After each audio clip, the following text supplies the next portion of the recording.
Hello, good morning, ladies and gentlemen, and thank you very much for making time to join us on this morning's webinar session. My name is Mark Dan, and I'll be your moderator for today's event. Today's webinar forms part of a series of webinars brought to you by Petra right from the beginning of this year.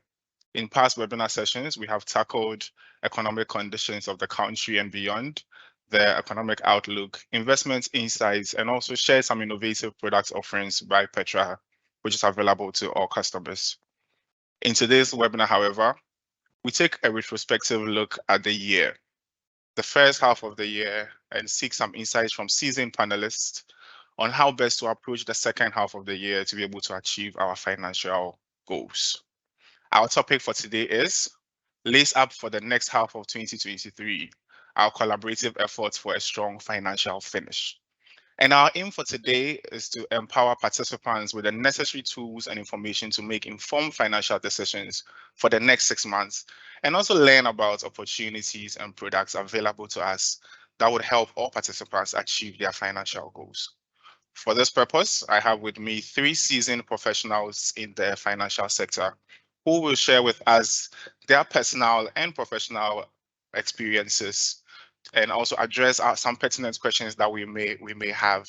And hopefully we leave here today being able to have a clear plan on how to meet our financial goals by the end of the year 2023.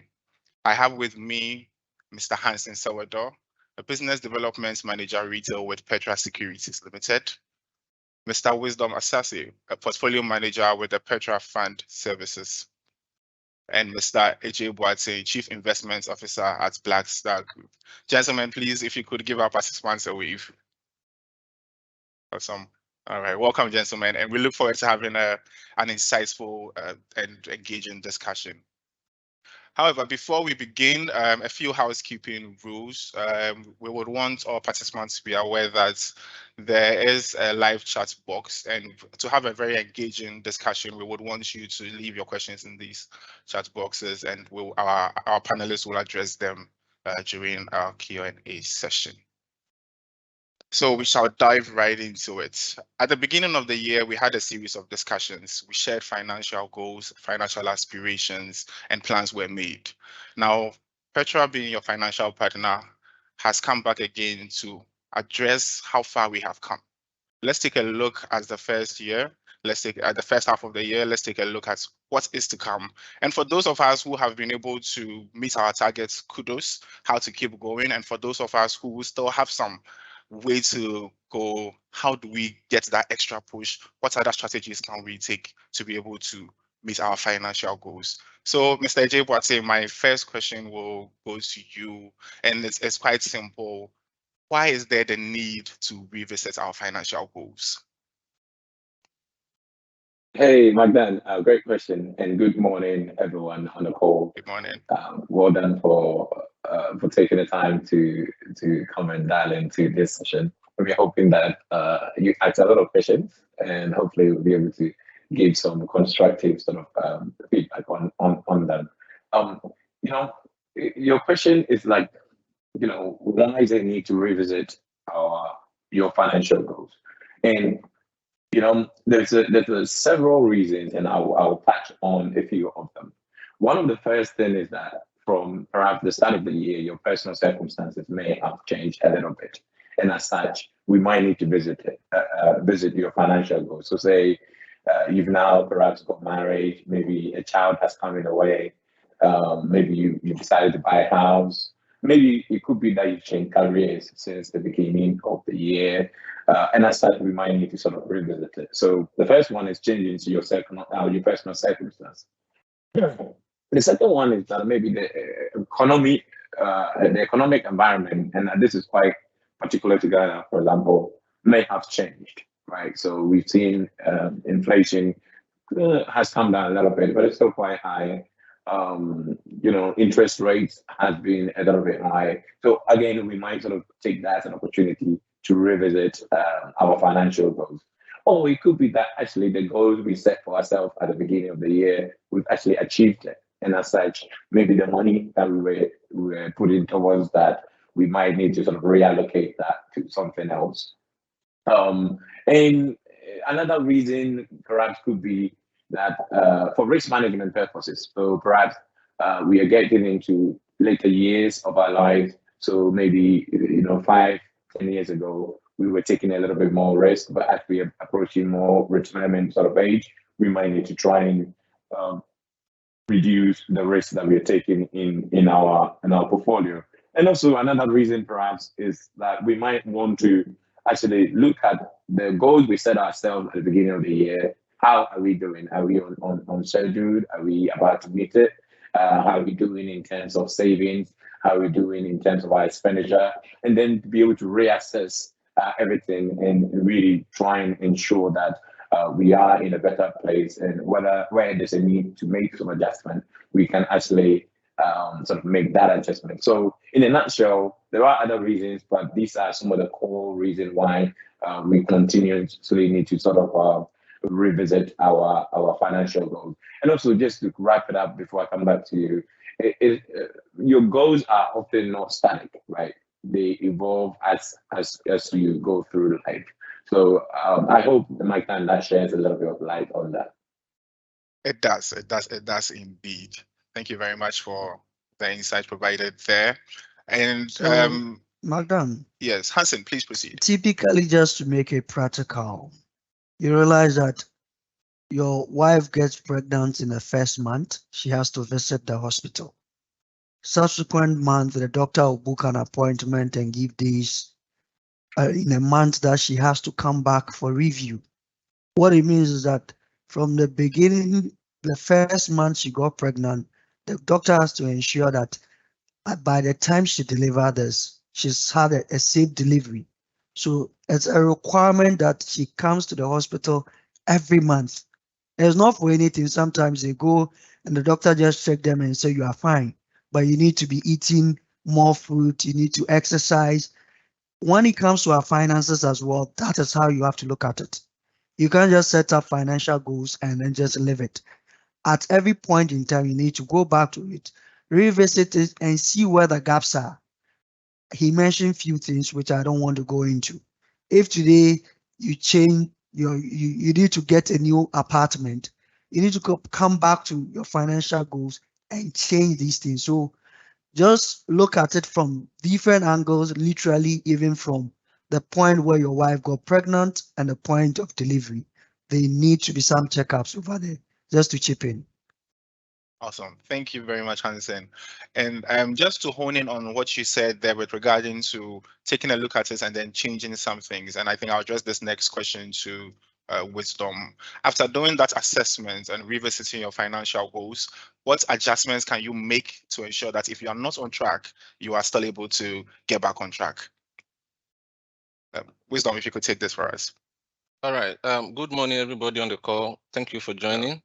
So, Magdan, I think this is a very important question. Life is ever changing, and you always have to adjust and readjust your financial goals every now and then, right? In 2015, to climax my undergraduate studies, I decided to research into a very delicate topic, which I've been thinking about for a while. And so after several weeks of brainstorming, I settled on this topic, which is to find out whether university students have adequate knowledge when it comes to managing their monies. Unfortunately, the result of that research is that university students across various disciplines do not have adequate knowledge to manage their finances. And it is the reason why I decided to pursue a career in treasury and portfolio management, right? So to dive into the adjustments that we might need, I think first of all, you have to endeavor to always upgrade yourself in relation to management of money, right?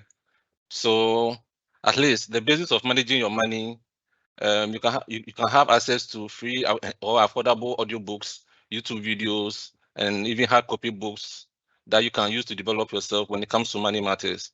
You can learn how to craft a personal budget so you can manage your expenses better. There are various free apps online that you can access. An example is Mint, which you can use to manage your budget so that you don't go off track. Again, I think once you upgrade your knowledge, you understand that simple things like if I do a fixed deposit, my interest amount is fixed. As against if I invest in a mutual fund or a pension fund, my interest amount varies over time, right? So that when even a professional comes in to assist you, you'll be able to know exactly what they are doing and you ask the critical questions which will help you reach your financial goals. I think over time, I've seen several videos where people have won over $1 million of lottery, and several months down the line, they end up broke. And it burst my mind because it doesn't make sense. $1 million. I'm sure most of us will be thinking that if I get $1 million today, I'm done. I'm going to stop working. I won't do anything again.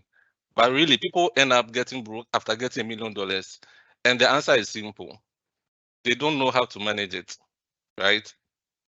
So you get the $1 million, all you start thinking about is to spend it, spend it, spend it. And eventually it will get finished. It will move back to the people who are able to manage their money well, right? So you can start by watching videos on how to manage your personal finances. YouTube is there. And be mindful of the pages to follow on social media, right? Some of them have valuable information that can help you. Another adjustment, also from the story of people who became rich and suddenly became poor after some few months, is that you have to build the habit of savings. You need to start small and then build up that habit, because if you don't build up the habit and your earnings start going up, eventually what will happen is that you'll be spending and you will never get better in relation to your finances. Another thing too that you can adjust to get your financial goals is to get an accountability partner. So an accountability partner is somebody who you trust, right? This can be a friend, a family member, but this person should be able to motivate you and you should have similar goals, right? So let me mention some key things that you have to consider when you're doing this. So first of all, you have to trust the person because this has to do with money. You don't want a situation where somebody gives you wrong advice or even swindle you of your money. And then you have to set clear expectations for yourself, right? And be honest and transparent throughout the process so that you can keep track and bring each other back on track as and when needed. And as you go along, once you achieve milestones, you have to take time and then celebrate, right? You work and make money. So when you achieve a certain milestone, come together and then celebrate. I think this one too will help you adjust and get back on track. Also, you shouldn't be silent and suffer. There are people out there who do this. There are fund managers. You can come to Petra. We have financial advisors who will guide you and take you throughout the process to get back on your financial journey, right? I think we've been hearing it over and over again that manage your spending. And now it's like a cliche, but really you have to manage your spending.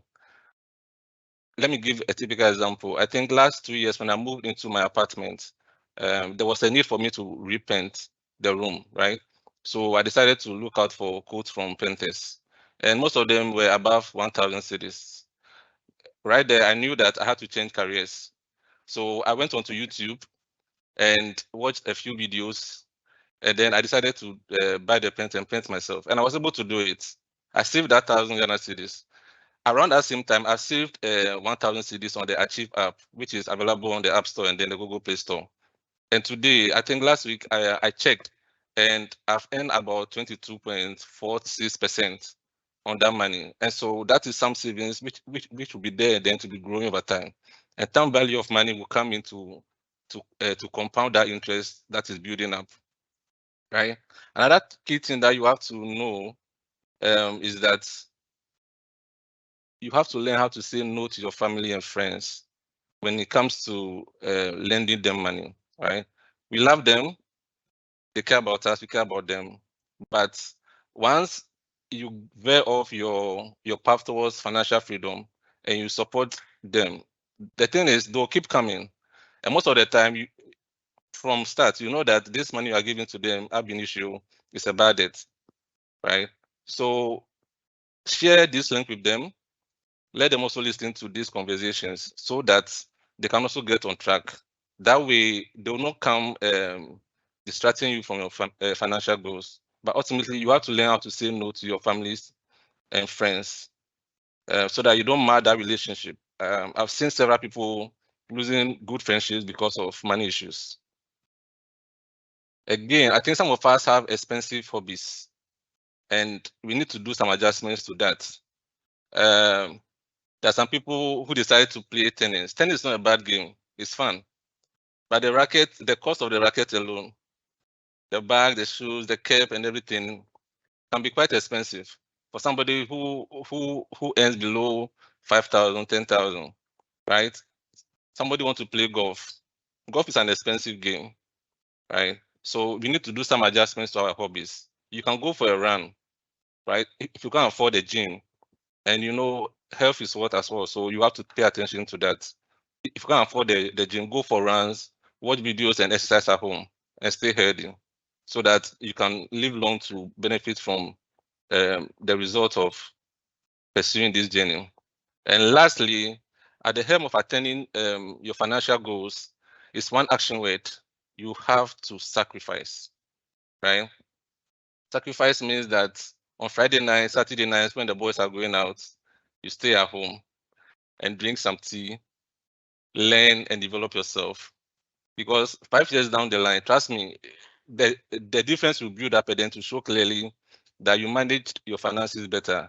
I know one guy who is a security personnel, but this guy has been able to acquire lands. Meanwhile, I have friends who earn over 10,000 Ghana cedis, and I'm not able to acquire land. It's because this guy sacrifices a lot. He doesn't take Uber and Bolt often, so you have to make certain changes. Subscriptions for movies and music, you can do away with those, and then you will still be fine. So I think the key thing is to sacrifice now and then enjoy later. Thank you, Magdan. Sacrifice now and enjoy later. Thank you very much, Wisdom, for that very insightful and very practical solutions provided there.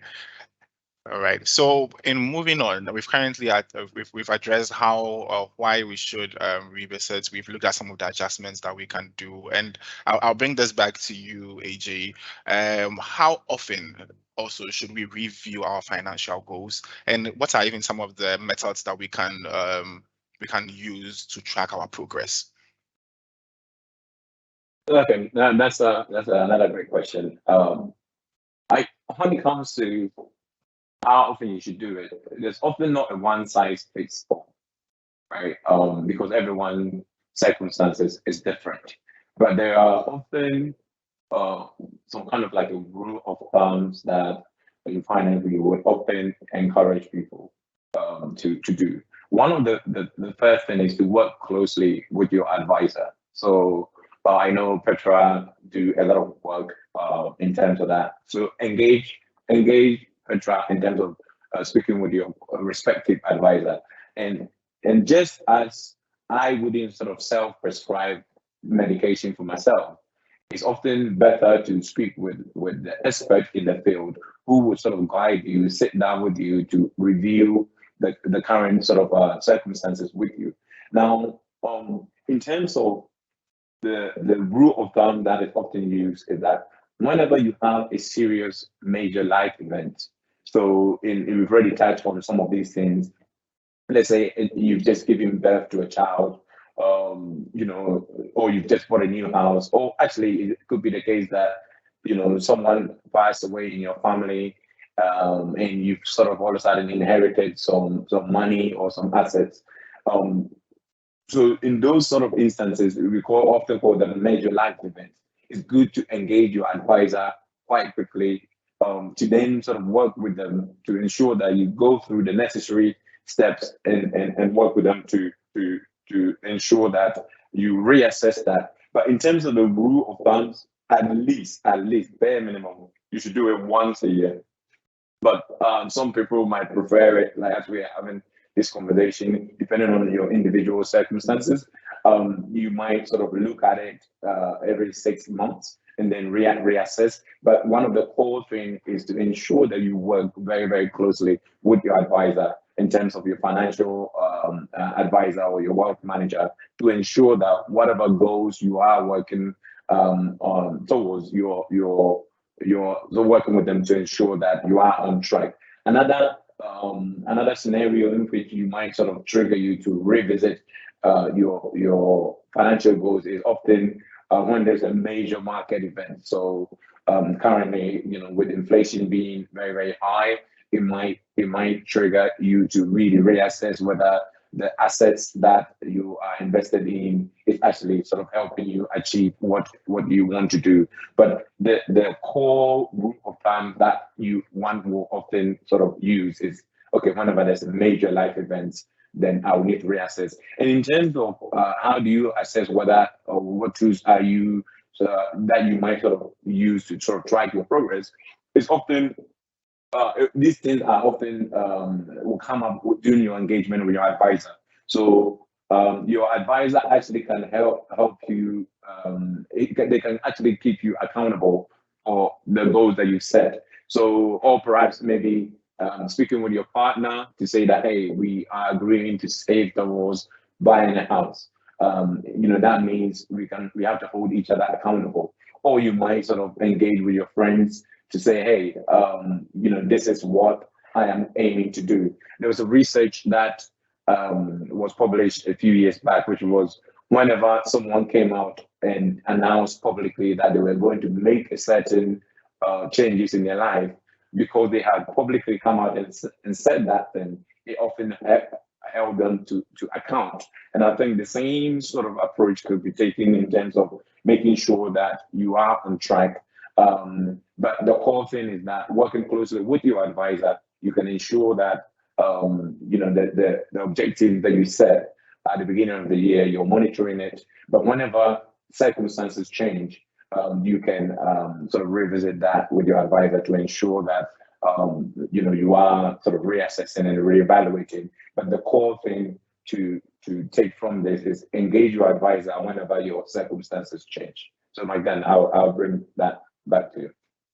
All right, thank you very much, Ajay Boateng. My major takeaway from that will be in the event of any financial windfall, we shouldn't clear our Amazon carts and start buying new things, but rather place a call to your financial advisor and make sure that you are giving the best advice possible. Thank you very much for that. Madam. Yes, Wisdom, please proceed. Yes, so there's this thing that I've done that have worked for me over the years. So for every financial goal that I set, what I do is I print it out and frame it very nicely and put it at a vantage place that I always see. It is on my phone, it's on my laptop, it's in my room. So whenever I get into my room, I see it. So it keeps reminding you of the goal so that because the journey is a long one. It's not a sprint, it's a marathon. And sometimes you can get discouraged because you see people buying the latest phones, the funky shoes, that you want to also do it. So once you have it there, it helps with the visualization. You want to buy a car in 3 years' time. You can even have a picture of that car pasted on your right in your room, so that every day as you wake up, you see it. So that keeps reminding you every now and then, right? Eventually, what will happen is that it will be difficult for the external factors that comes into let us veer off our financial journey to get access to you, because already the mindset have been programmed that you are so focused on achieving that goal. So this is something I've done over the past few years that worked for me. So I think our customers too can adopt this. Yeah, thank you. Thank you very much, Wisdom, for sharing that with us. And I specifically like the part about the journey being a marathon and not a sprint. Hansen, would you like to step in here?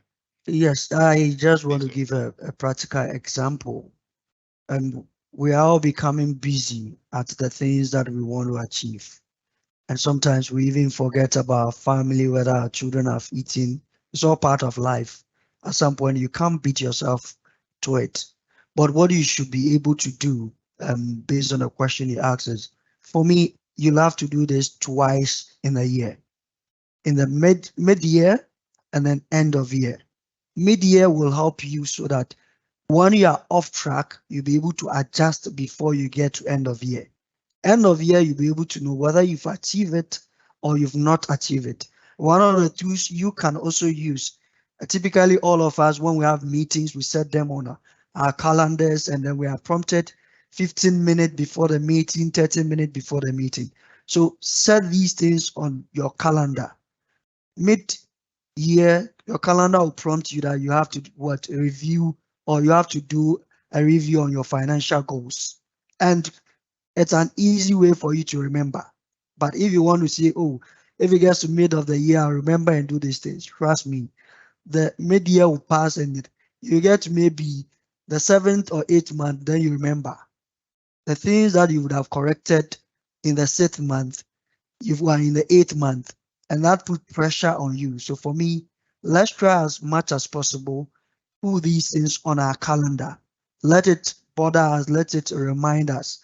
That way you stay focused to reviewing your financial goals. Thank you. Thank you very much, Hanson, for sharing that, or put it on your calendar, guys. But Hanson, as a follow-up to that, right? You have all of these plans that we have going for us. There are things that we want to achieve for our financial goals. I'm also interested in what resources or support systems do you find are crucial for individuals who are trying to enhance their personal finance and achieve these objectives? Thank you, Magdan, for the question. And for me, this is a critical question that we need to pay attention to. And in the midst of setting goals and stuff, we need to get things that can support us, aid us in achieving these goals. And one of that is setting up a budget. Typically, when I meet prospects or customers and I'm having a conversation, you literally know that most people don't have budget. They know they are earning 1,000 Ghana cedi, but at the end of the day, they don't know how the 1,000 Ghana cedi runs out. So you see most people getting to the end of the month, they are the first people to be checking out on the accountant. Charlie, when will you make the payment? Charlie, have you made a payment? So they are the first people to be calling on the accountant. And for me, if we are able to set budgets or put budgets in place, these things will be taken care of. Let's assume that the rule of thumb, most people will tell you that have 50, 30, 20 rule. For me, I say 50% is your fixed expenses. 30% are your variable expenses. 20%, almighty 20% towards what? Investment. Typically your fixed income or your fixed expense should hover around your rent. So you see that, let me tell you something on this call. You work and you make 1,000 Ghana cedis. Let's hypothetically say your rent is 100 Ghana cedis. Automatically that 100 Ghana cedis is not for you. It's for your landlord. So don't run through the amount without taking that money and putting it aside towards rent. If you miss that first month, it means you owe your landlord for that month. If you miss the second month, you owe 2 months rent that you have to pay to your landlord. Variable can vary. You want to buy groceries, these things are not fixed. So groceries can be maybe out of the 1,000 cedi. This month can be maybe 120. Next month things have gone up, so it's 150. So these are variables that you will change as and when. Then the almighty that I say is 20%. If you cannot do anything in your budget, try and squeeze 20% of your income towards what? Investment. And when you are doing budgeting, don't just think budgeting is hovering around income that your employer pays you. For me, when you are doing budgeting, other sources of income must be factored into the budget. You see that someone, you say, oh, Charlie, how are things, Charlie? We are surviving. Everybody is a manager in Ghana. Some of us, we are spending beyond what your employer is paying you. So employer pays you 1,000 Ghana cedis, and miraculously you spend 1,500 Ghana cedi in a month. Really, what it means is that there are other sources of income that you are not considering, that you are not adding to the budget. And so for that matter, those extra expenses that you are making is coming from the other sources of income. So I try to say that put all your income into the budget. you know that I earn 1,000 cedi as salary. I make 500 from extra what jobs that I do. I know some people do big baking, some people have Uber. All this must be part of the income. Now, what is your expenditure? Income in terms of expenses, I try to tell people that look, manage your expenses. When COVID came, people were those who typically made up or started some cash in an investment, they were not bothered because there was some money that they can fall on as and when. But some of us, we have to be calling friends and then to sort us out. For me, a better budget should take care of some of these things. And then the other thing that I would like to make reference to is that most of us in budgeting, we don't include health. We do all the things, groceries, utilities. So all these things that are fixed, like utilities, it is fixed. So once an employer pays you, take that money and put it aside. Now, and then entertainment, very key. Please, let's take time to enjoy our money. Most of us are doing investment. God forbid you leave that money. The wrong people come and they show you how to spend the money. So allocate part of the money towards entertainment. Have fun, take the family to the beach, to a resource place, go and just sit down for 1 hour, 2 hours, change the environment, and come back and make money again. And then the life cycle continues. The very one I want to mention is that let's take time to build an emergency fund. Most of us on this call, we fall proud to it. We don't set up an emergency fund. And so you see that he's setting a goal for housing, a goal for education, a goal for rent. All these things have been taken care of, but there's no emergency fund. And when there's no emergency fund, anything that comes at you is an emergency. So you see that he says that, oh, I want to build in the next 5 years, 10 years. Every month he's putting aside a certain money. Then suddenly the mom gets sick, it's an emergency. And then quickly he goes to remove that money that is building towards his what? Owning his own home at the next 5 years or 10 years. So you see that he is building cash and withdrawing. And since we are reviewing the first half of the year, some people have the habit where they build their money and then they are quick to go and withdraw. So you are not seeing any progress. You are just building cash. We are all deceiving ourselves that we are investing. You invest the money, 6 months down the lane, you go and withdraw the money for some impulse buying. Or some people do emotional decisions towards buying. So for me, if you're on this call, these are habits that you have to take a cue from. And you need to set up an emergency fund. All I'm trying to say is that make sure that you save 3 to 6 months of your monthly expenses. Today, if you lost if you lost your job today, will you be able to survive from now to the next 6 months? When you are the first to go and call the accountant, Charlie, today is 31st too. Have you made a payment? You are literally living from hand to what? Mouth.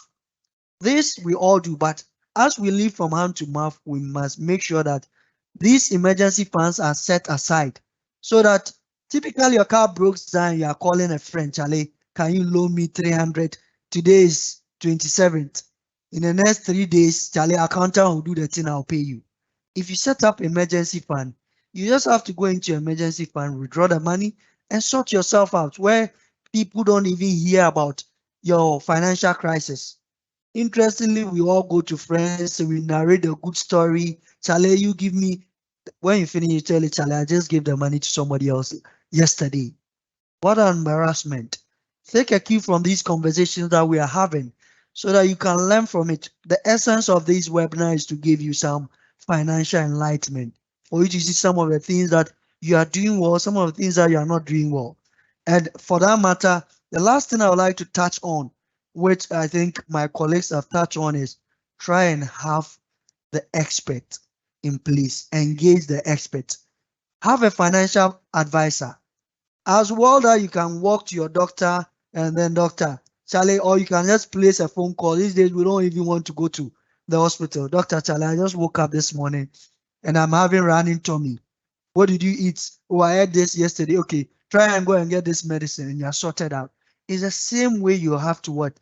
Engage the expert, a financial advisor when it comes to what? Your finances. So, Magdan, that's a bit I can chip on. Right. Thank you very much, Hansen, for that very insightful contribution. Yes, AJ was saying there's a small bit that I want to. There's some small bit that I want to add and share with what Hansen just said.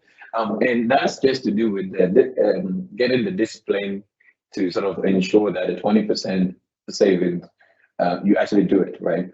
Then this is the hack that I actually found and applied to myself, and it actually worked quite well. And what often happens is that, the example that Hansen gave, which was, you earn 1,000 at the beginning of the month, and then you go through all your expenses. What I was actually doing in the beginning was I was spending first and then saving second, right? And I read one book that changed the whole game for me, which was that 20%, as soon as you get your 1,000, it automatically goes to your investments. And then whatever is left is what you spend. And then if you don't really have access to that 20%, it's already invested. So like it's gone. Then you're left to sort of manage the remaining that you have. And one of the things that you learn is that you quickly, if you compare how much you were spending when you were in school versus now that you're working, how much you're normally spending, what you find is that there's a lot of unnecessary spending that you can sort of cut off. So you might quickly realize that actually I might need to cancel my Netflix subscription and my Amazon Prime because I'm not really using it as much. And that could be additional 300 or 150 that you're able to save. If you have access to YouTube and online, you can really sort of entertain yourself digitally without having to sort of incur these additional costs. One of the other things in perhaps that you might also look at is in this sort of challenging environment, you might sort of evaluate where you actually go and spend. So rather than going ShopRite or Malcolm, you might want to go to Makala and do your shopping there, which might actually help you with your savings as well. So Hansen, that was some really good insight there. Thank you very much, Jay Watson, for that contribution. Hansen, with regards to the final point you made as well on the financial advisors, I was hoping that for participants on the call, I'm sure many of us will be interested in getting some form of contact or link to people we can contact, so that right after this call, we have quite a number of people starting to get back on track with their financial goals. Yeah. Yes, Magdan, that's a good one you've asked, but I would like to reserve that one for the last. Definitely. Yes, so that when we are ending, you can get the numbers. I'm sure when they get the numbers now, they'll stop paying attention to us and they'll start calling financial advisors. Yes, we are saving it at item 13, I see. Yes, please. All right, great. Thank you very much for that. Okay, so moving on, we've addressed the need to revisit the financial goals. We've taken a look at the tools, and then even how to adjust our behavior to be able to meet our goals. But there's a perspective of the conversation I want us to also look at, and this is for people who have done the budgeting, maybe set the financial goals at the beginning of the year. 6 months down the line, we are having this meeting and they go back and do the homework and realize that to be able to achieve their financial goals, they need 20K. However, if they take a very good look at their income, they are somewhere around 15K, and there's some sort of bridge in there somewhere. So first of all, and to AJ, I'd want to know from you, like, how do you deal with sort of financial setbacks or unexpected events that happen that would derail your progress in trying to achieve your goals? Wow, Magdan. So this is another great question, very thought-provoking, because what you find is that we start life here and we are going there, and in theory it should be a straight line, when it comes to like your financial goals. But what you often find is that there'll be seasons where you're above that line, and there'll be seasons where you're really struggling to make ends meet, and sort of to ensure that the objective you set for yourselves, you might really be struggling to achieve them. And the first bit to know is that it's fine. It's okay to get in that scenario. But once you find yourself in there, one of the first things you must do is, something that we've already touched on already, which is you have to engage your advisors to really then look at your options available. Okay, so one of the first things you're working in collaboration with your advisor, you might actually do is actually look at your budget, for example. So it might be the case that in the immediate term, you might need to make some budget adjustments. So, some of which we've already sort of touched on, which is, rather than eating out all the time, you might sort of cut that down a little bit. But one of the other things is also having an emergency fund, which Hanson touched on at the beginning. Now, in terms of the work that we're doing with Petra, in terms of the Plus Income Fund, for example, is specifically designed for you to be able to navigate some of these things. So, in that fund is specifically designed to ensure that if you need money, you can access it quite quickly and seamlessly without any sort of much hindrance. One of the other things that you might also want to ensure that you look at is perhaps maybe having some sort of an insurance that can sort of help you in a little bit of a difficult time, to say if there is a health issues, having a health insurance might be able to help a little bit, so that you're not having to tap too much into maybe your emergency fund. And one of the other things is you might actually sort of look for some temporary sort of debt relief. But the concept of debt is something that you have to sort of make sure that you manage it quite carefully with your advisor, because debt is an amazing thing, but it can also be a very, very dangerous thing if it's not used wisely. Again, I would encourage you to engage your advisor quite quickly. And I know that Petra is doing some work on that site to sort of ensure that when people get through some of these difficult times, they can sort of get some relief in the interim. But it's something that you have to work with your advisor to make sure that is it actually the right thing for you. One of the other things is, like, once you get into a scenario where you're a little bit behind, again, I'll go back to it. You have to seek your professional advice. Just as Hanson reiterated, like, if I'm ill, I'm going to go and see a doctor for them to prescribe certain things for me. You have to engage your advisor to then reassess everything that you're going through and work with them, because the advisor client relationship should be a lifelong relationship where you're working together and you're collaborating to ensure that you're targeting to try and reach your objectives in the short, medium, and long run. So I'll end there, and maybe Hanson or Wisdom might have any additional stuff to add on that. Okay, Magdan, for me, I have a troubling one that I'm trying to figure my way out. If you're on this call, what I'm going to say, maybe you can relate with me. Have you suddenly noticed that at the end of the month, close to end of month, family members start calling you, and you are wondering, these people cry as if they have a map, or as if they have a video of me that tells them that, Charlie, my letters just hit my account. Your auntie is calling you, your brother is calling you. These are people that you cannot say no to. For instance, maybe one way or the other, your uncle helped you in school. Maybe he didn't pay your school fees, but in terms of stipends and that, he visited you in school. So you owe him that allegiance. Today he doesn't have. So he's calling you, Charlie, Magdan, can you give me some 200 Ghana so that I can sort myself? Your auntie is calling, your brother is calling, everybody is calling you. So your budget of 1,000 Ghana cedi, 200 is gone already. You've not paid your bills, you've not paid rent, you've not done anything, you've not bought groceries, 200 is gone. But if I had asked you to do 200 Ghana cedi into an investment every month, you'd have told me it's difficult because the money is not enough.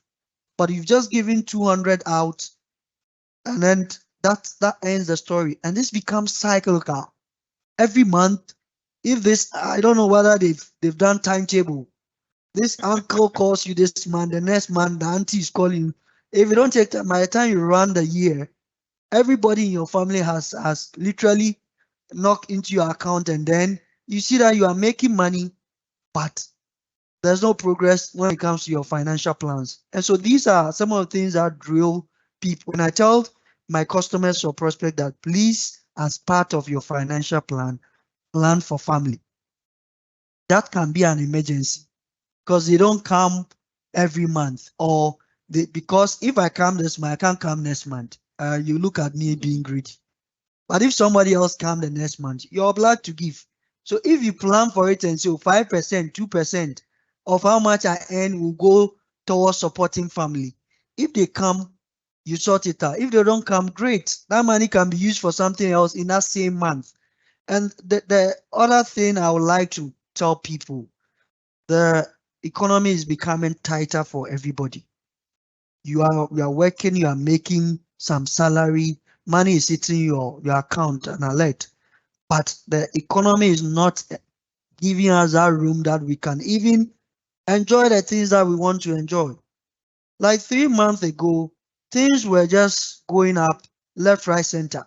The funny part is that when you go to the market to go and buy something, and then they say, oh, this is 300, and say, hey, it's too expensive. By the time you go and roam and come, somebody else has bought it. Or they will tell you, oh, this in Chile now is 320. So you see that the income is still the same, but your expenses are what? Increasing. One of the things we want to encourage people on this call is that try and have a side hustle business. It could be a freelance that you are doing. Let it give you an extra 200 in a month, extra 300 in a month.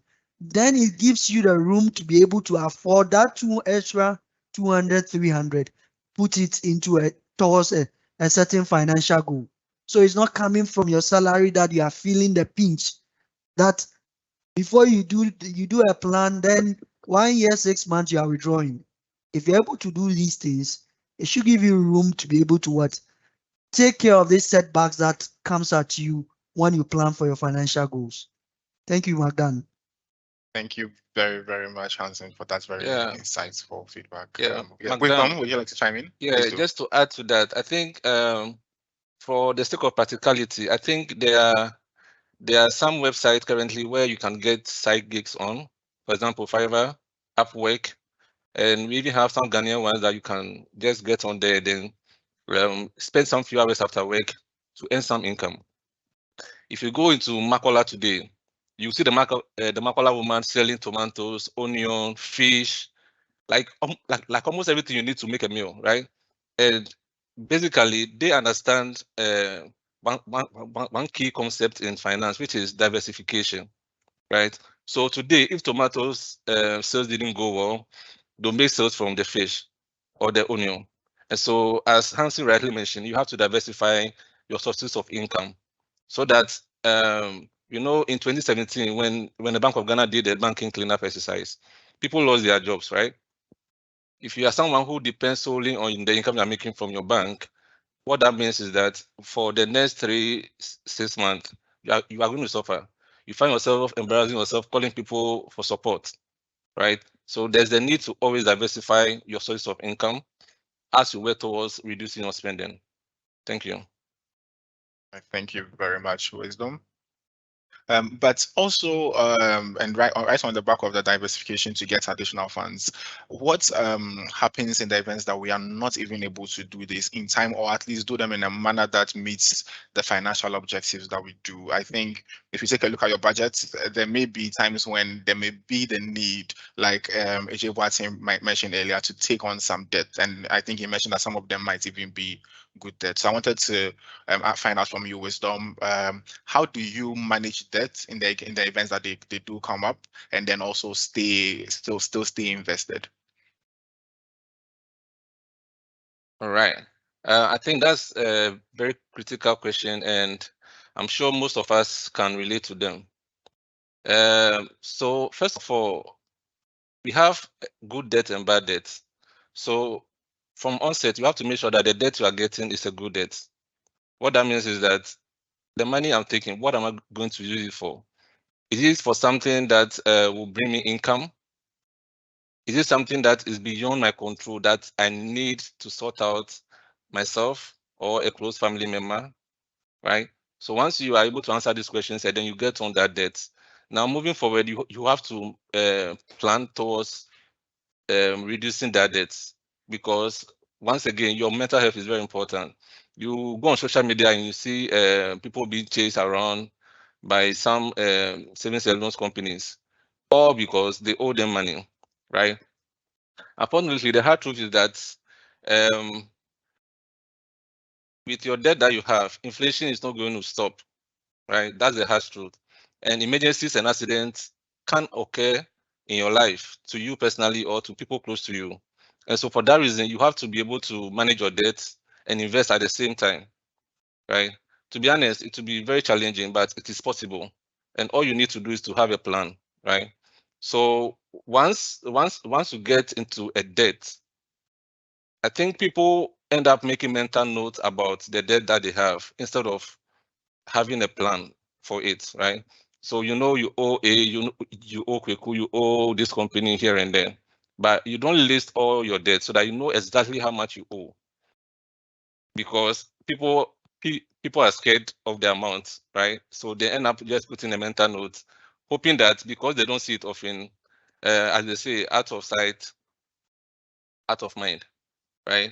So you have to list it, know exactly how much you owe, and then you draw up a budget for settling this debt. Typically, our advice is that you do a custom-made repayment plan for yourself, which is different from whatever you have agreed with the people that you owe, so that you're able to quickly clear that debt. Because the debt that you have, most of the time, is going to derail you from your investment journey. Okay, and you have to reduce your spending as you go along, because you cannot have debt and then be eating expensive food, right? So I advise that you can go onto YouTube, you learn how to cook some of your meals. If you are a lady, makeup.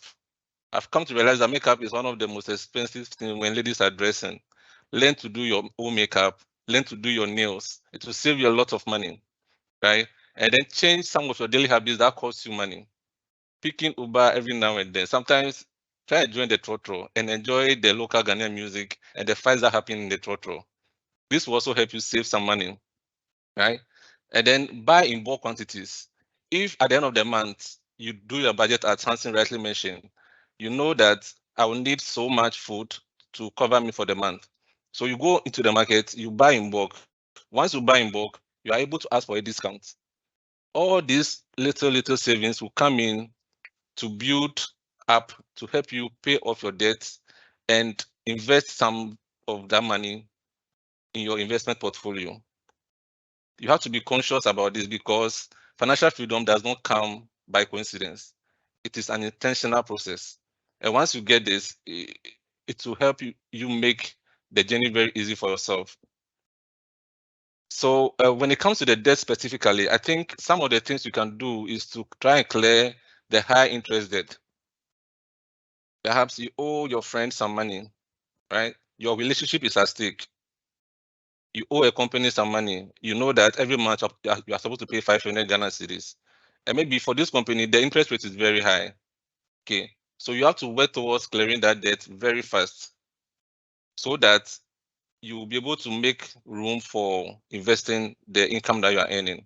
And as Hansen rightly mentioned, our disposable incomes have reduced due to the economic challenges.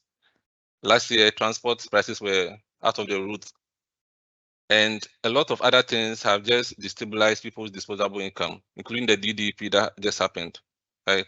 So you can also try to consolidate your debts into one, because owing a lot of people can sometimes destabilize your mental sanity. And your health too is important in this conversation, because whilst you are making money, you need to be healthy to be able to spend it. Okay. And when it comes to the investing bit, I think the one of the myths that we have to clear is that you have to get a lot of money before you can invest. In this day and age, you can get onto the Achieve app today, invest from say 50 Ghana cedis and upwards, and you are good to go.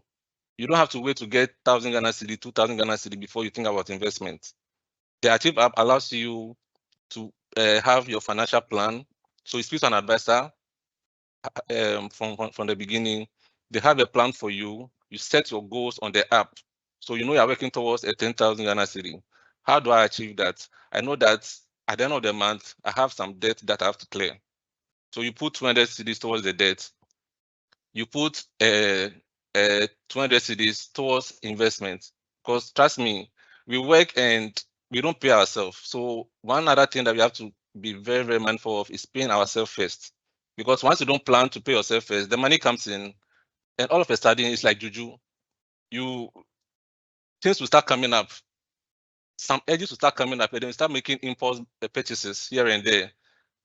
McDan gets his bonus, and then all of a sudden, he start thinking about things that previously he didn't feel like he needs, right? If you're in the informal sector, maybe you get a big contract, and all of a sudden, you start getting some edges to start spending on certain things that you were doing just fine without them. So we have to pay attention to those things. Another key area that we are supposed to look at is tax. Whether we like it or not, the government will tax us because they need the funds to build the country. And we have tax evasion and tax avoidance.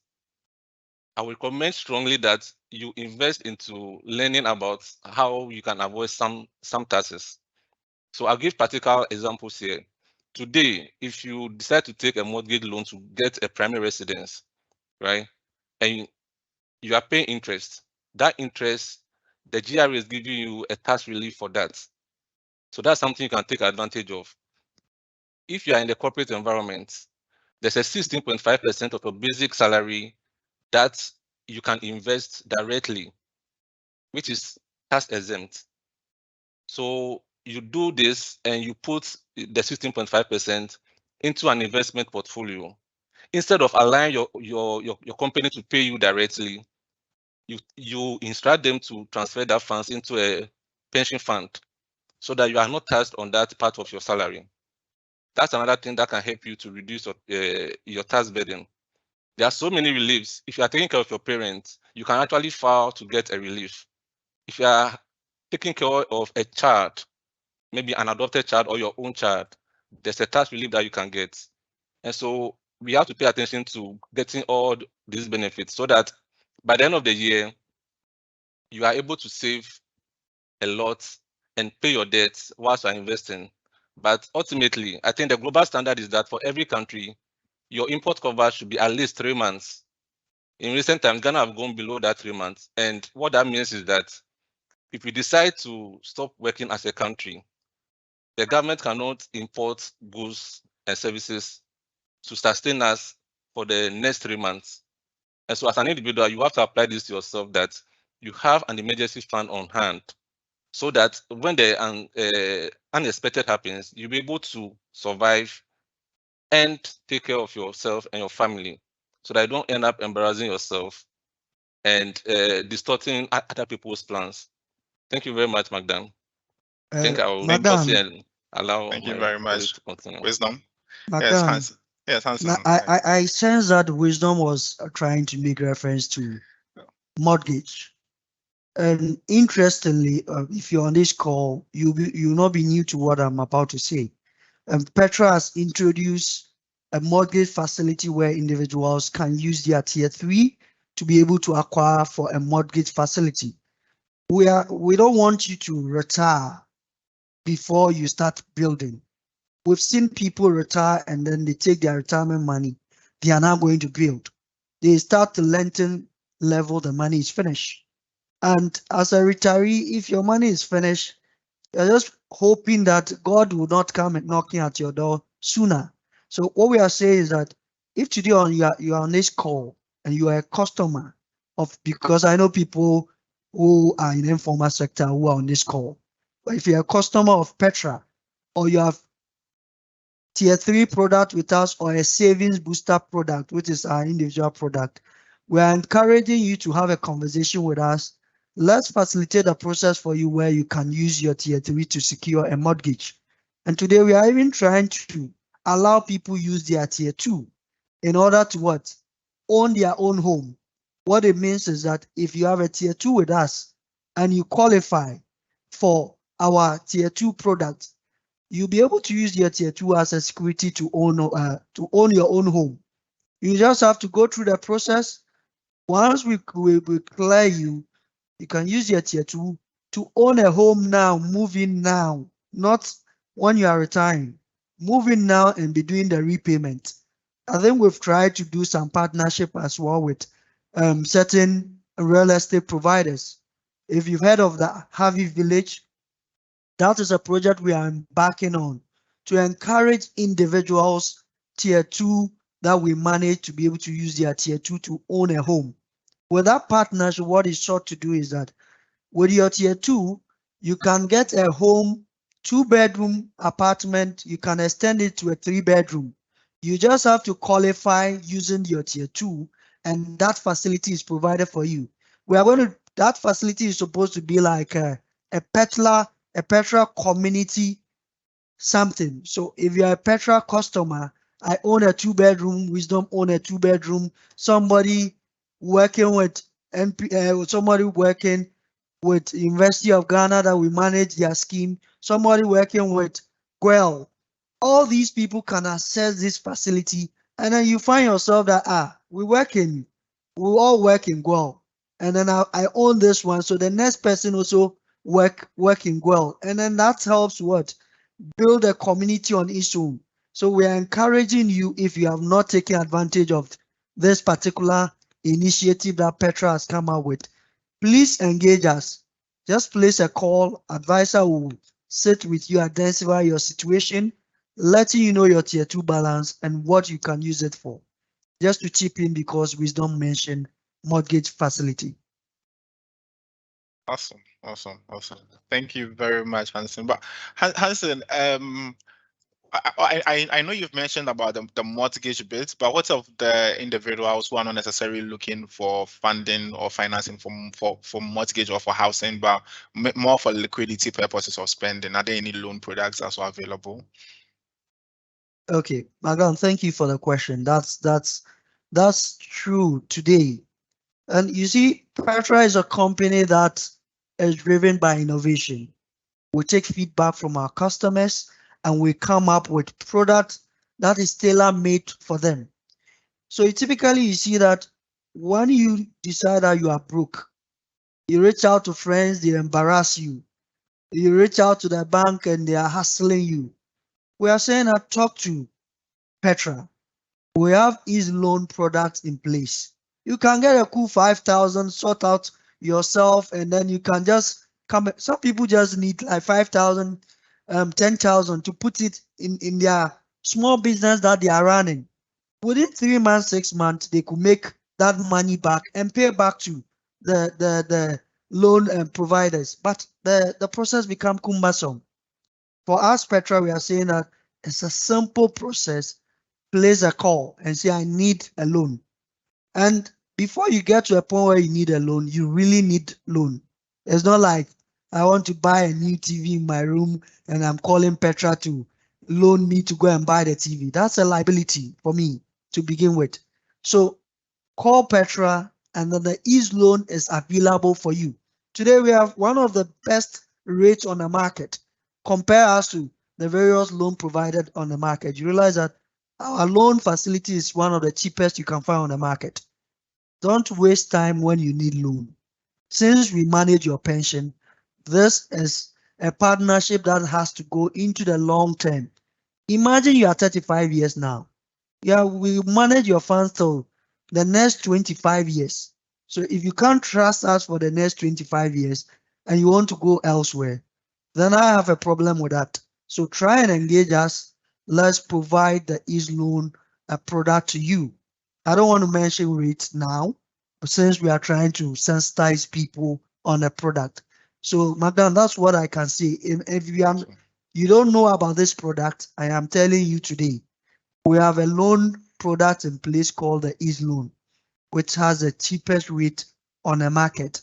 Come get your cool 2,000, 3,000, 10,000, use it and do the repayment over a period. Thank you, Magdan.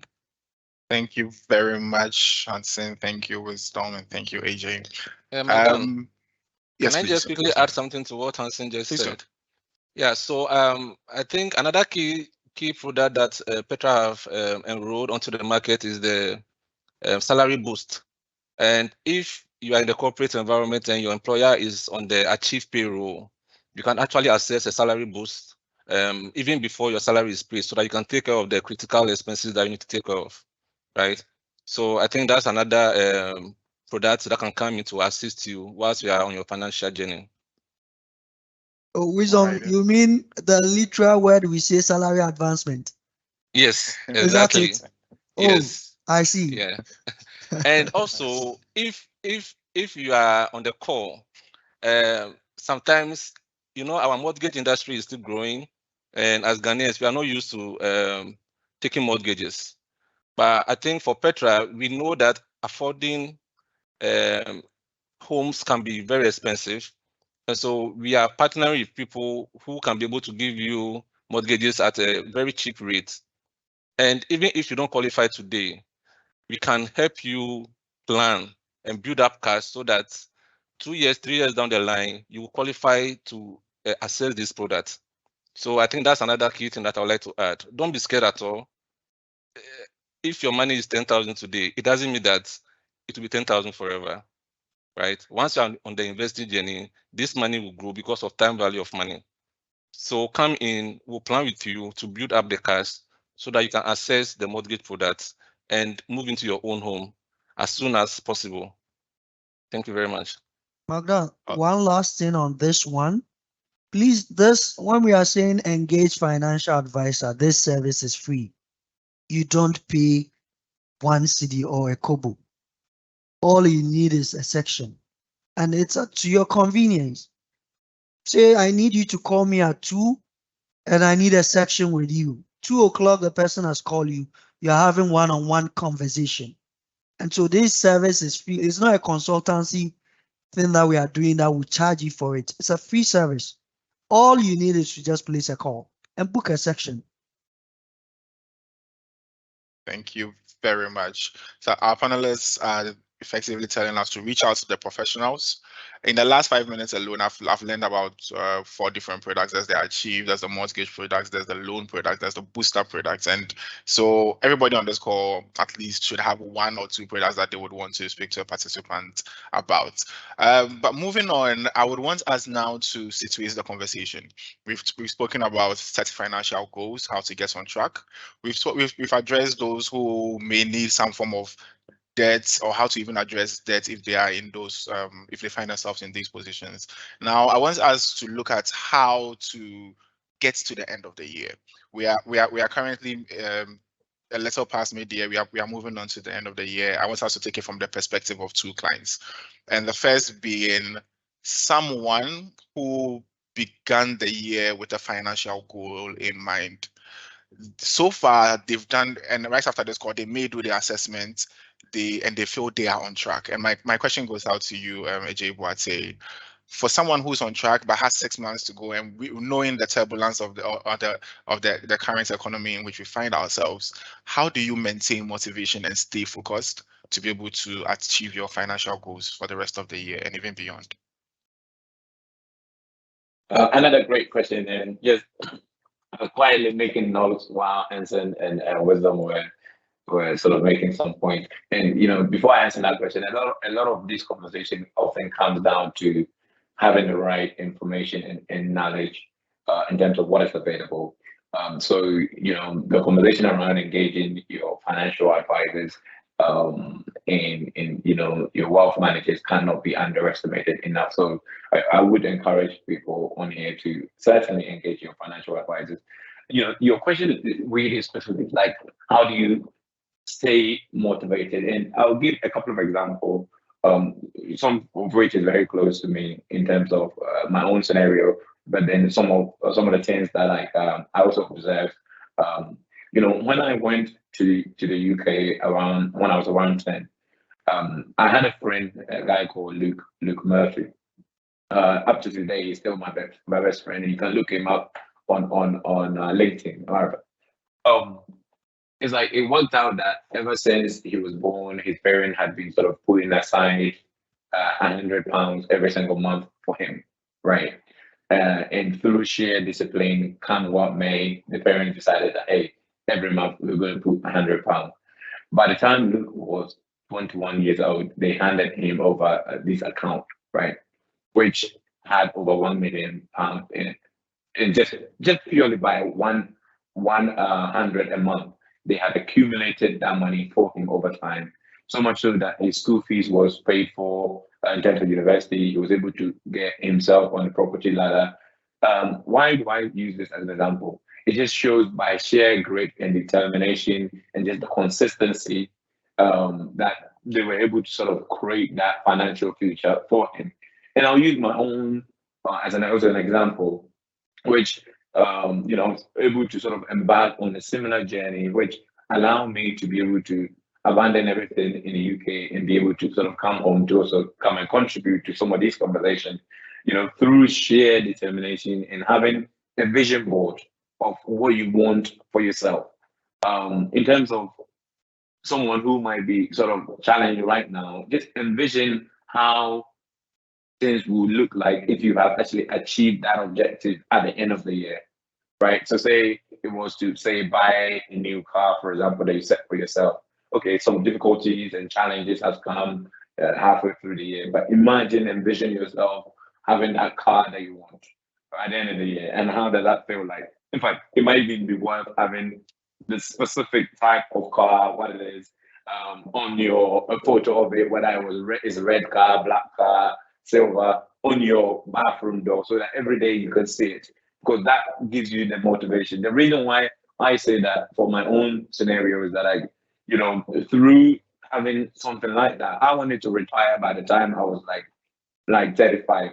I was able to do it like a lot sooner. So you can count me working actually at my retirement years. All right. And it's just from sheer discipline that I wanted to retire early so that I can actually do the things I love and be able to sort of contribute to others also. So a vision board, setting a regular reminder, working with your financial advisor cannot be underestimated, because by holding each other accountable through the advisor-client relationship, you can really sort of work well to sort of meet your objectives. And there was another thing which Hanson mentioned about 50 minutes ago, which is the concept of a side hustle. I would really encourage people to really tap into some of these things. If you can read and write today, you can learn anything practically for free. You can really use that. And Warren Buffett often says the best investment you can make is investment in yourself.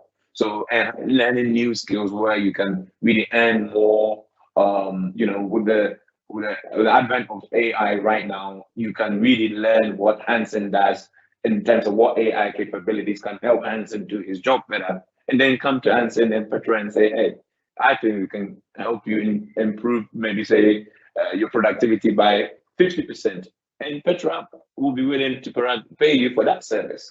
Or you might speak to Wisdom, the work that he's doing in portfolio management side, and say, hey, based on this new AI tool that I've learned, I think your work can improve by say 50%, right? And so there's so much opportunity right now. But in terms of staying motivated, just have a vision board of what lives look like if you've actually achieved that objective will really help you execute and be able to sort of meet that objective. I don't know whether any one of the panelists want to add something else to that. All right. Thank you very much, Ajay Watson, for that. And that goes out to Magdan. Okay. Wisdom. Yeah, sure. I'd like to make it more real. So whilst AJ was talking, I decided to do a small calculation, right? So if you are to be saving 100 Ghana cedi from the age of 20 to age 60, that's 40 years, right? Your future value will be 2.4 million Ghana cedis. Okay. Now, if another person saved that same 100 Ghana cedis for just 5 years later, right? So 35 years instead of 40 years, same rate, that person will be earning 947,000. So just look at the difference. The difference is 1.5 million Ghana cedis. And this is just because the person have started early. Okay, in the game of finance, time value of money actually works because your money ends up compounding over time. And look at these two guys, just 5 years difference between when they started their journey. The first guy is making 1.5 million more than the second guy. So for me, my advice is that the journey that you are on, if you have not started yet, you should start now because time value of money will work in your favor and you're able to accumulate more so that by the time you retire, you have a comfortable life. You don't want a situation where you retire and then 2 years down the line, because the menopause sicknesses will step in. And then you, because of financial issues, you cannot have a stable mind and live long. You cannot even reach the 70 years expectancy that that you want. So you start now, you build up the cash, and you see the trick part is that if you start early, it is much easier. Because the guy who is starting at age 20 can decide to do 50 cedis every month, and he or she will still be fine by the age of 60. But once you wait and you start later, it's more difficult because then time value of money doesn't work in your favor anymore. So my advice is that start now and don't feel like your amount of money you have today is too small. Start with the small money that you have, build the habits so that by the time you start earning more, that habit would have been inculcated in you so that you can continue to manage your money properly. So that's what I wanted to add. Thank you, Magdan. Awesome. Thank you very much, Wisdom, and to all the panelists for the feedback on that. And to address the last question for today, and this is just the flip side of the question that I asked AJ Boateng. And in this case, this is to look at participants who are assessing their financial goals mid-year, or somebody who's even on this call as a participant and is not aware that, or did not necessarily set any financial goals at the beginning of the year, but is aware that there are some things they would want to achieve getting towards the end of the year and is suddenly feeling a bit overwhelmed or uncertain about their financial situation and would just want to know how to improve it to be able to make it to the end of the year. I would want to get your thoughts on how they can go about this. So we can begin with AJ and then take Wisdom's position as well as end with Hansen.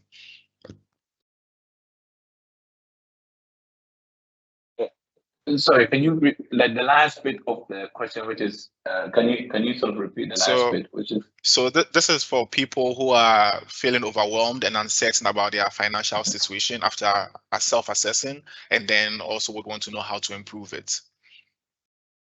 Yeah. Okay. So that feeling is normal.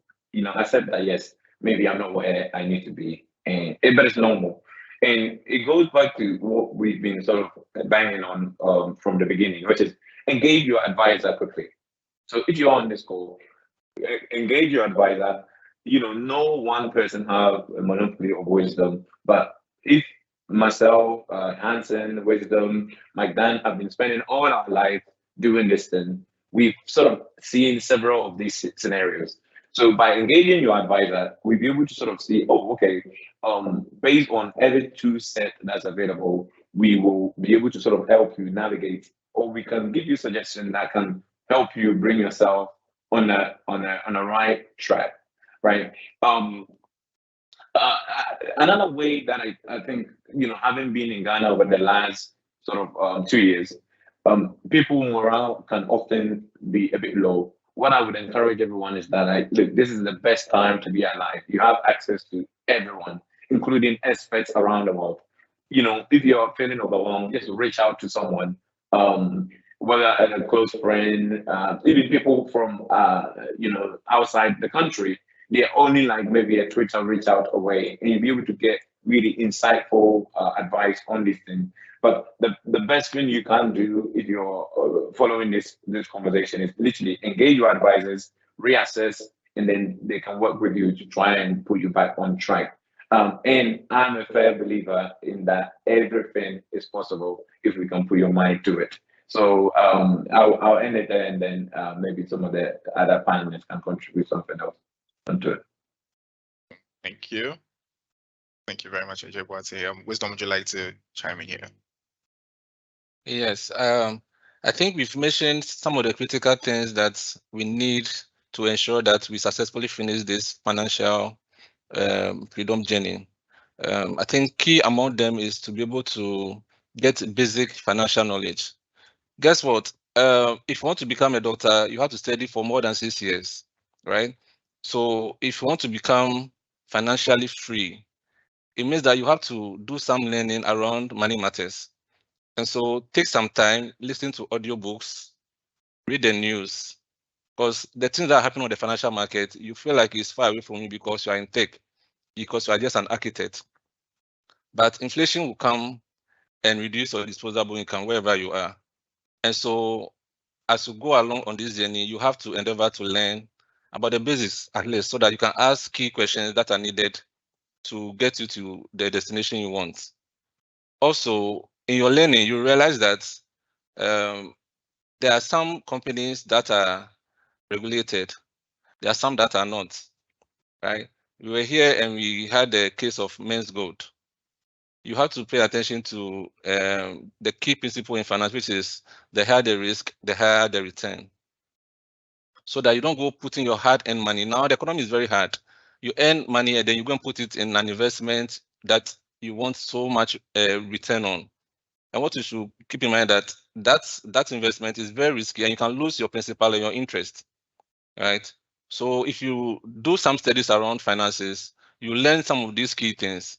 Make sure that the people that you are investing with, the people that are managing your money, the companies that are having your hard-earned cash are regulated, so that in the case of any unfortunate eventuality, you will not lose all your money.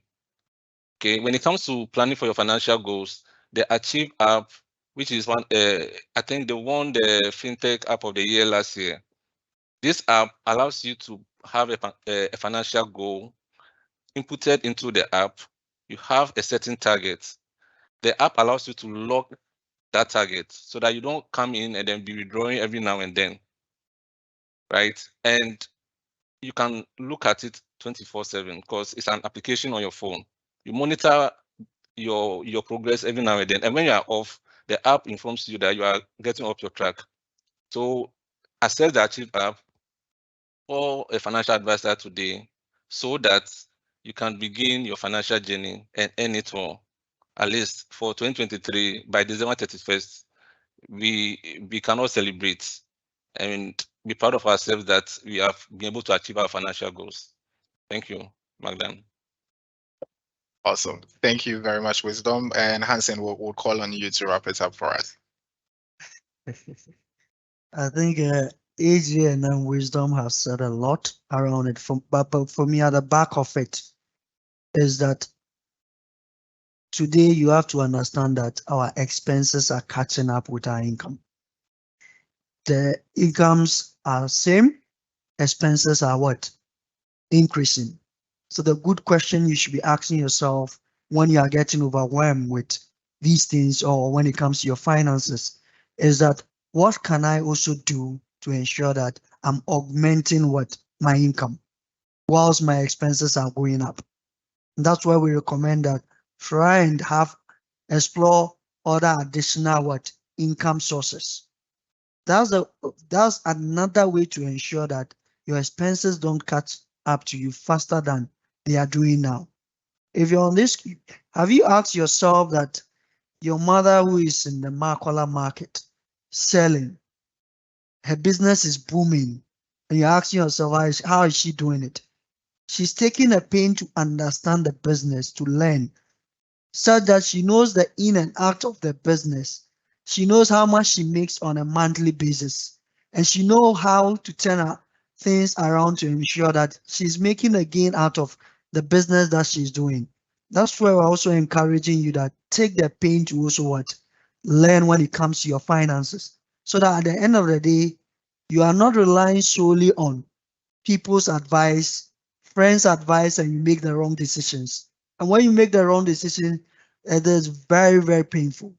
If I've worked for 5 years, 10 years now, and I've built some buffer somewhere, somebody comes and say, Charlie, this company is giving like 35%. I'm chasing the wind. Ask yourself, what is the percentage on the market now? Where is it hovering? That you want to chase the wind and go and take all these 5 years, 10 years buffer or lump sum you built, you want to go and put it there. You put it there, and after 3 months, 6 months, the company is nowhere to be found. And the last thing I'll say is that no money is too small when it comes to financial planning. You say, oh, 20 cedis, what can 20 cedis do for me? 50 cedis, what we can use to take 1931. And you are here talking about I should invest it. No money is too small when it comes to financial planning. Put that 20 cedi in an investment for the next 20 years, 30 years. Someone actually put some money, 100 Ghana cedi into an investment, even forgot about it. Years down the lane, they sent him a statement and he's overwhelmed. Hey, is that how much I have there? I only put 100 Ghana cedi in there. So we are saying that let's part away even the small monies that we get. You are there, somebody give you some tip or some allowance. Don't spend that money. Put that money to use. Put it in an investment. Funny enough, you see that when they increase salary, we all complain our salary is not enough, but we are adjusting. Once they increase salary, we are the first people to start changing the expenses. And then you realize that if you still live the way you were living before they increase the salary, will you have saved the excess in an investment for the next 1 year, 2 years, 3 years? So, Magdan, that's what I can chip in with what AJ and then Wisdom mentioned. Thank you very, very, very much.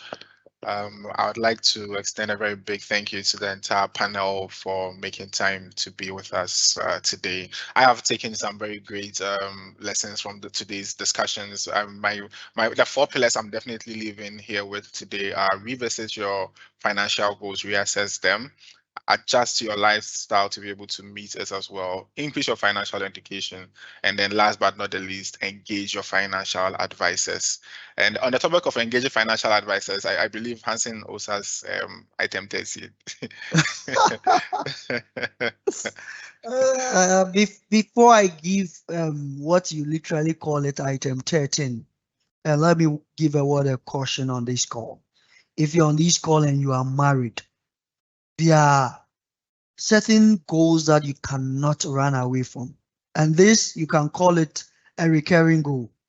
If you are married on this call and you have kids, please take the pain and set up an education goal for your children. And I mean university education goal, because you get to that stage where you need money to fund your children's university education. I give myself as a typical example.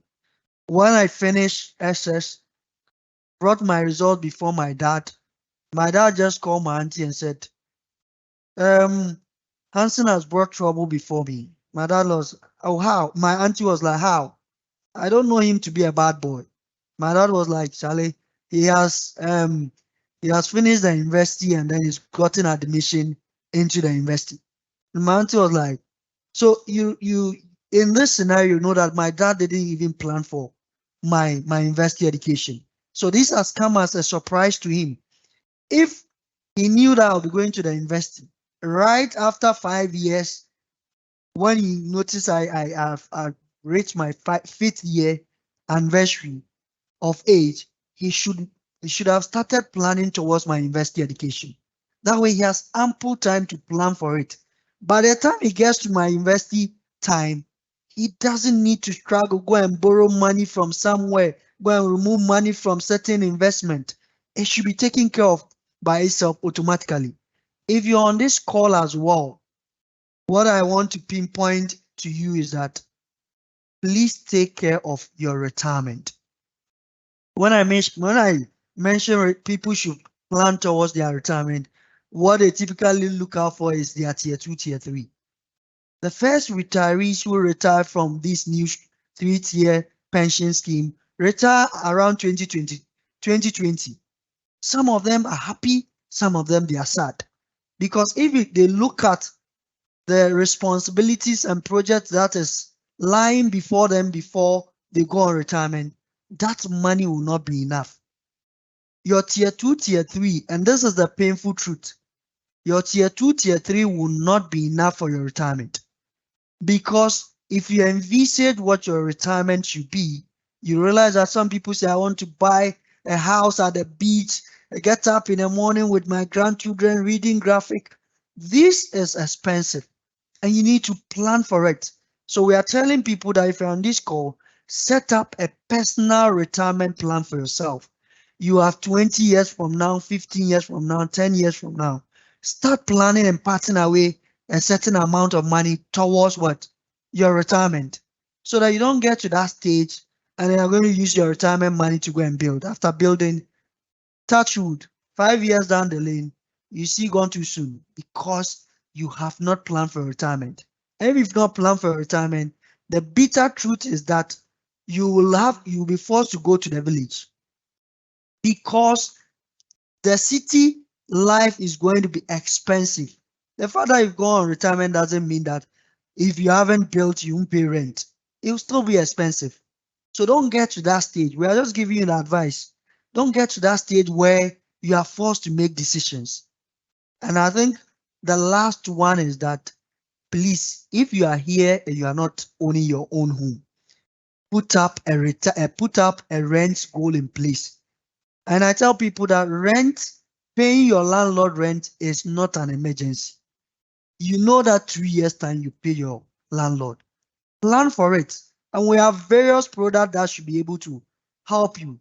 I think AJ mentioned the Plus Income Fund, which is a liquidity fund that should be able to help you set up a short-term financial goal. Your Plus Balance Fund is in the long term. It should be able to help you set up a long-term financial goal that at the end of the day, you can even augment these two products. Today, I'm saying that if you're on this call as well, try and diversify when it comes to your investment. Try and do some fixed income return product, a fixed deposit, a treasury bill that has no fluctuation, so that at least you have a peace of mind when you need that money. You can go and take it without any hassle. Today, we've introduced a Sentinel as well. Some people would like to do a dollar-denominated investment product. If you are that type, give us a call and we'll help you set up a dollar-denominated investment product. Magdan, so that's what I wanted to chip in before you wrap up. All right, thank you very much, Hansen. I wanted to confirm if the contacts for the financial advisors had also been shared. Okay, I will share it in the chat box so you can't mention it so that people can't refer to it from the chat box. So I'm going to put it there right now.